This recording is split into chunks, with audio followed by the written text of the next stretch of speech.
St. Augustine is older than Jamestown, older than Plymouth, and somehow still small enough to punish you for moving your car 3 blocks. This plan keeps your trip from becoming one hot, crowded blur. You'll get Castillo de San Marcos, Flagler College, Anastasia State Park, and Fort Mose, with forts, grand architecture, beach air, and one-stop visitors treat lightly. Stay in the Historic District or Old City for the easiest first visit, or Anastasia Island and St. Augustine Beach for softer nights near the water. Park once downtown in the main garage or a marked lot, then walk. Use a car or rideshare for the island, Fort Mose, and Vilano. Trolleys help, but don't build the trip around one. There's a secret tip at the end that saves the whole plan.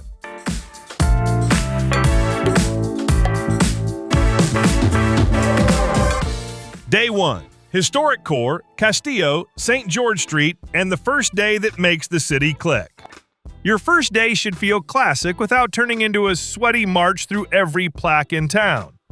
Keep the morning tight, park once, and let downtown reveal itself in a sensible order. This is the day for the bayfront, the fort, the main pedestrian streets, and enough small detours to understand why people keep coming back even after they complain about parking. Grab breakfast at the Kookaburra if you want coffee and something quick enough to keep the morning moving. It's the kind of stop that fits a travel day, because you can get caffeine, a handheld bite, and enough energy to handle the fort without starting the day in a giant brunch line. From there, aim for Castillo de San Marcos early. The fort gets a very different feel before the biggest crowds arrive, and the bayfront air still has a little mercy in it. Castillo de San Marcos deserves the morning anchor spot. This is the oldest masonry fortification in the continental United States, and you feel that weight once you're inside the coquina walls looking back toward Matanzas Bay. Don't treat it like a quick photo stop from the sidewalk. Walk the rooms, read a few panels, and go up top if the weather is behaving. The view explains the whole city in one glance. Water on one side, compact streets behind you, and a fortress sitting exactly where a fortress would need to sit. The simple mistake here is trying to move the car after the fort. Don't. The historic downtown parking facility is useful because it puts you near St. George Street, San Marco Avenue, and the Castillo area, and the city currently posts a $20 daytime entry fee. Once you've paid and found a spot, make that decision count. Downtown is much better when you stop thinking like a driver and start thinking like a person with decent shoes. If you're using the Castillo lot instead, remember that it's better for the fort than for a whole downtown day.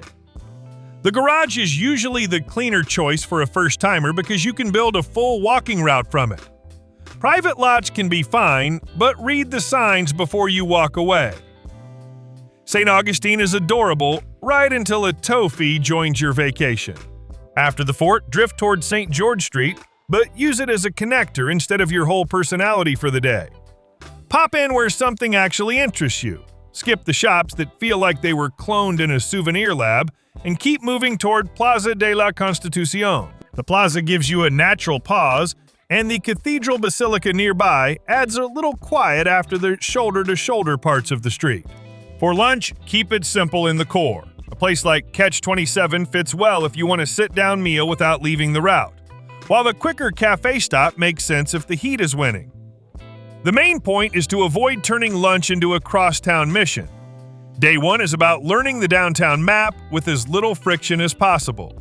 In the afternoon, change the texture with Aviles Street or the Bayfront. Aviles feels smaller, calmer, and less frantic than the main drag, so it gives the day a needed reset. If you'd rather stay by the water, follow the Bayfront and let the Bridge of Lions come into view.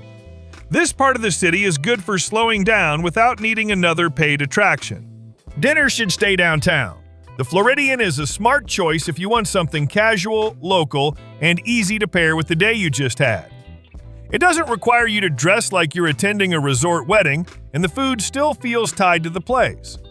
After dinner, take the Bayfront walk when the air cools a little. You're not chasing a giant finale tonight. You're letting the city settle in before Day 2 pulls you behind the grand doors on King Street. Day 2. Flagler Architecture, Leitner Museum, Lincolnville, and the prettier side of old money. Day 2 is where St. Augustine starts showing off its expensive phase. Yesterday was walls, water, and Spanish defense. Today brings polished floors, hotel money, college courtyards, and the strange feeling of walking through buildings built for people who had luggage trunks bigger than most studio apartments. Start at Blue Hen Cafe if your trip falls on a day it's open. It's in the Lincolnville area. Breakfast feels local without trying too hard, and the location sets up the day nicely. The catch is practical, not dramatic. They're closed Tuesday and Wednesday, and they don't take reservations or call-ahead seating, so don't roll in late with a hungry group of 10 and expect the city to rearrange itself for you. From there, make Flagler College your morning anchor if tour times line up. The former Hotel Ponce de Leon is still an active campus, so the guided tour is the cleanest way to see the spaces visitors can actually access. The tour is usually about 45 to 60 minutes, which is exactly the right amount. Long enough to get the story, short enough that nobody starts silently looking for the exit. What makes this stop fun is the contrast between how serious the building looks and how alive it feels. Students are walking around with backpacks while visitors stare up at carved wood, stained glass, and a rotunda that clearly did not come from the keep construction costs down school of design. Let the guy do the heavy lifting here. You don't need a lecture on every rich person in Florida history. You just need enough context to understand how Henry Flagler helped pull St. Augustine into its resort era. Lightner Museum is the natural second stop because it keeps the same Gilded Age thread without repeating the exact same experience. The building began as the Hotel Alcazar, and the museum today has the fun oddness of a place that once existed to entertain wealthy winter guests. There's art, decorative pieces, furniture, and the kind of rooms that make you wonder how bored rich people were before streaming existed. This is also where museum fatigue can sneak up on you. Don't force yourself to read every label like there's a test later. Pick a few sections, enjoy the building, and pay attention to the spaces as much as the collection. Lightner usually closes in the late afternoon, with last admission earlier than closing time, so don't push it too late and then act shocked when the doors don't care about your vacation mood. A good day 2 rule is to protect your attention span. Do the paid, timed pieces earlier, then let the afternoon loosen up. That way, if a tour shifts, a gallery takes longer than expected, or somebody needs a coffee and a bench, the day bends instead of breaking. By midday, give your brain a break. Avila Street is an easy shift if you skipped it yesterday, and Lincolnville is the better choice if you want the day to feel less polished and more lived in. Lincolnville matters because St. Augustine's story doesn't belong only to forts and hotel builders. It also carries Reconstruction history, Black community life, and the Civil Rights era in ways that visitors often miss when they stay glued to the busiest streets. For lunch, stay flexible. Ancient City Brunch Bar can fit if you want something cute and filling before the museum, while a lighter King Street stop makes sense if breakfast was heavy. The smart swap here is timing. If Flagler tours are booked or awkward, start with Lightner, then use the afternoon tour instead. Same day, less stress. Dinner at Preserve gives day 2 a proper ending if it's open during your visit. The setting in Lincolnville feels calmer than the most crowded restaurant blocks, and it pairs nicely with a day built around architecture and neighborhood texture. This is a reservation worth making ahead if your dates are busy, especially on weekends. In the evening with a slow walk back toward King Street or the Plaza area. But don't repeat last night's exact path. Maybe you pass the Lightner when the day crowd is thin. Or maybe you let Lincolnville be the final note. Either way, tomorrow finally breaks out of downtown. The timing tip is still coming, and day 3 is where you'll understand why this trip needs a beach day, not a beach afterthought. Day 3, Anastasia Island, the lighthouse, beach time, and the day that finally leaves downtown. By day 3, the old streets need a break from you. And honestly, you need a break from them. Cross the Bridge of Lions and let the day open up. The buildings drop lower, the sky feels wider, and the plan stops asking you to squeeze through crowded corners with a melting drink in your hand. Start on the island with Beachside Diner or their Kookaburra Beachside. Either one keeps the morning casual and close to where you're going. You're not dressing up for this day, you're eating, grabbing sunscreen, and getting yourself to Anastasia State Park before the sun starts acting like it has a personal problem with tourists. Anastasia State Park is the morning anchor because it gives you the other half of St. Augustine. The park covers 1,600 acres, and that space matters after 2 days downtown. Walk the beach, use the boardwalk access, look around the dunes, and leave room for a slow morning instead of turning the park into a checklist. If you want activity, check current rental options near Salt Run and consider kayaking or paddling only if the weather, time, and your energy level all agree. The value move here is to bring what you need before you enter the park. Water, sun protection, towels, and patience will save you. Florida beach days become much less cute when you're underpacked and pretending a tiny hotel bottle of sunscreen can defend your whole family. Also, watch the flags and posted beach warnings. The Atlantic can look friendly and still have rip currents doing rude things underneath. Plan the park like a morning, not a tiny stop between attractions. Get there, choose a beach access point, and let the first hour be simple. Walk, sit, breathe, look at the dunes, and let the island do its job. If you're traveling with kids, this is also the pressure release day. Nobody needs another room full of fragile objects after 2 downtown days. After the park, shift to St. Augustine Lighthouse and Maritime Museum. This stop gives the island day a nice middle section because it's active without being another full museum marathon. Climb the tower if you're comfortable with stairs and the weather is clear. If heights aren't your thing, the grounds and maritime exhibits still make the stop worthwhile.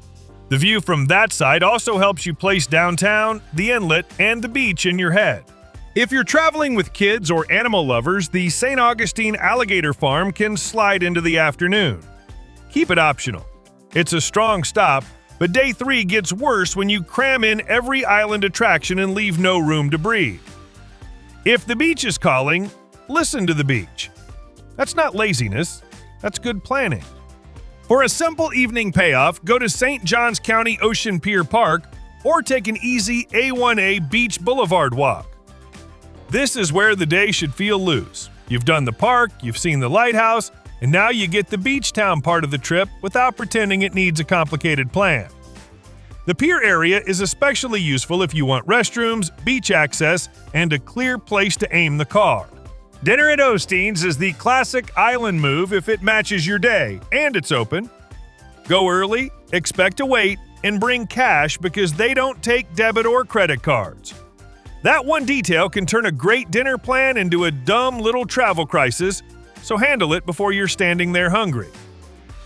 If Osteen's doesn't fit, Sunset Grill is a safer, beach casual backup that keeps you near the sand. Close the night near St. Augustine Beach instead of rushing back downtown for one more crowded lap. Let the sound of traffic mix with waves, let everyone stop checking the schedule, and give the city a different ending for once. After 3 days, St. Augustine no longer feels like one compact postcard. It feels like a real place with a fort side, a rich hotel side, an island side, and one final layer waiting north of town.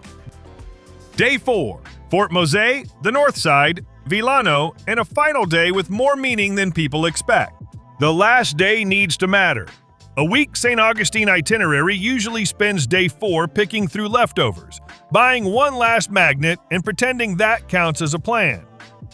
This version goes north first because Fort Mose changes the way the whole trip feels.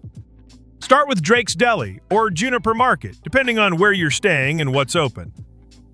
Keep breakfast practical today. You want enough time for Fort Mose without sliding into late morning and shrinking the most important stop of the day. If you're staying near the beach, cross back with purpose. If you're downtown, this is one of the times a car or rideshare actually earns its keep. This morning also rewards a little calendar check.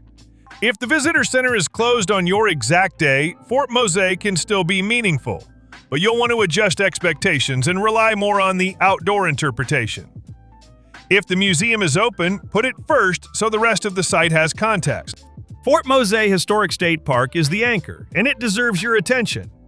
In 1738, the Spanish governor chartered Fort Mose as a settlement for people fleeing slavery from the English colonies in the Carolinas. That single fact changes the whole shape of the trip. Suddenly, the trip widens beyond Spanish stone walls, Flagler money, and beach mornings. Fort Mose brings in freedom seekers, border politics, risk, faith, and a community that sat just north of the city most visitors came to photograph. Walk the interpretive areas, visit the museum if it's open, and give yourself enough time to read instead of drifting through like you're killing half an hour. Fort Mose is not a huge, flashy attraction, and that's exactly why it needs space in the itinerary. The power is in what happened there, and in how easy it is to miss if your whole trip stays downtown. Check the official park page before you go. The grounds are generally open during the day, but the visitor center schedule can differ from the grounds, and current park notices have warned about boardwalk closures. Don't promise yourself a specific trail or view until you've checked the latest access. That little check saves disappointment and keeps the morning from feeling messy. For the midday follow-up, Mission Nombre de Dios is a gentle next stop if you want to stay in the history lane without piling on another heavy attraction. The grounds are calm, the setting is simple, and it gives you a different religious and colonial layer without making the day feel like homework. If you're traveling with people who need a lighter mood after Fort Mose, San Marco Avenue gives you a softer local stretch for browsing and a snack. The Fountain of Youth Archaeological Park can also fit here, but treat it carefully. Go for the archaeology, the grounds, and the early settlement context. Not because you expect a sip of water to fix your knees. It's one of those stops that can be fun when you approach it with the right expectations, and annoying when you expect it to carry the whole afternoon. By late afternoon, turn toward Vilano. This gives the last day air and space again, but in a different way from Anastasia Island. Vilano feels less like the main beach day and more like the place you go when the trip is almost done and you want one last view without fighting the tightest downtown crowd. Walk near the water, look back toward the inlet, and let the city sit across the way instead of standing right on top of it. Dinner at Caps on the Water makes sense for the send-off. It's north of the busiest core, it puts you near the Intracoastal, and it gives the night a slower finish. Weather can affect closing times, so check the day of your visit and don't leave dinner too late if you're set on going. Aunt Kate's or the Reef can also fit the north side plan, especially if your timing or reservation luck points that way. And with the kind of view that pulls the whole itinerary together. Across 4 days, you've had the fort, the Flagler buildings, the island, the lighthouse, Fort Mose, and Vilano. You've seen the famous parts, but you've also avoided letting the famous parts swallow the trip. That's the version of St. Augustine that feels full, useful, and worth the extra planning. The smoothest time for this 4-day trip is usually late April to early May, or late September to early November, ideally midweek. You get better odds of pleasant walking weather, beach time that doesn't feel brutal, and downtown crowds that don't make every meal feel like a negotiation. Nights of Lights can be amazing, but it needs a different plan. Book earlier, eat earlier, park once, and use shuttle information on peak dates when available. Do that, and St. Augustine gives you the fort, the architecture, the beach, and the deeper history without turning the whole trip into crowd management.